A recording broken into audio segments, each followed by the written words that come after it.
Hey guys, kumusta kayo? It's me again, Dalmar Pangilinan, na inyong kabayan dito sa Oman. And day off ko ngayon, it's my second day off. So wala lang, kumusta kayo guys? Dito tayo ulit sa Mabela, ang ating bahay dito sa Mabela. Of course, mababakante isang room kaya naghahanap ako ng tenant. So mamaya may titingin daw, mamayang gabi. Pero mga Indiano, tingnan natin, ipapakita natin yung room.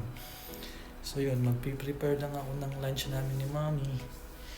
So yun, sa kusina ngayon, yun, magsasaing muna tayo. Kasi natin magsaing.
So nandito tayo ulit sa kusina. Guys, nagluluto tayo ng lunch. Meron kami nabili nito sa Biba Hypermarket dito sa supermarket dito sa Oman. 800 by isa lang to o 900 by isa ganun. So ito tsaka yung paboritong ulam ng mga OFW. Ulam natin ngayong tanghali.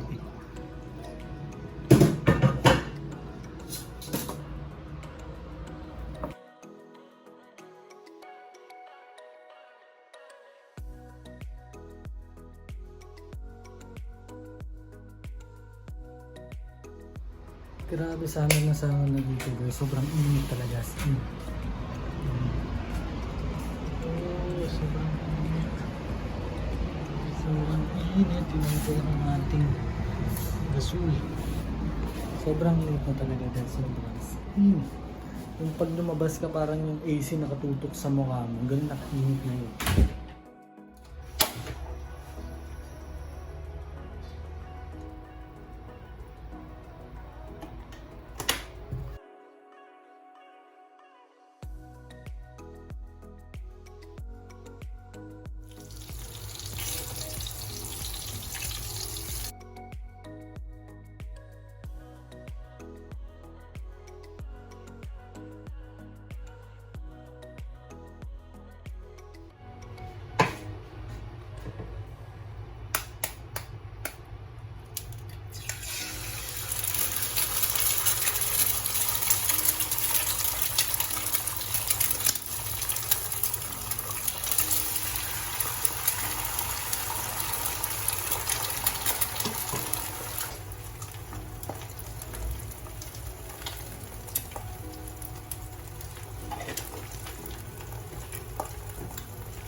So yun guys, tapos na tayong magluto.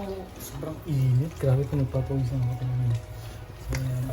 Punas-punas tayo. Siyempre kailangan maintain yung ating kusina. Tapos papatin natin yung basura yung egg. Paboritong ulam ng mga OFW lalo na ngayon. Malapit ng katapusan. Ang budget. Tapos ito yung ating parang ham. Sobrang init. Grabe talaga yung init. Guys, sobrang init. So, hintayin na lang natin sa mix mag-action ng 2 o'clock. Then, lunch tayo. And kung may matitira dyan sa ulam, babaunin ko yung for sure tomorrow. So ayun, maraming salamat sa panonood dito sa vlog na to. Pumunta tayo sa loob ng room, sobrang init talaga. Kumusta naman kayo? Comment naman kayo down below kung anong gusto niyo malaman regarding sa Oman. Salamat guys and see you. Peace.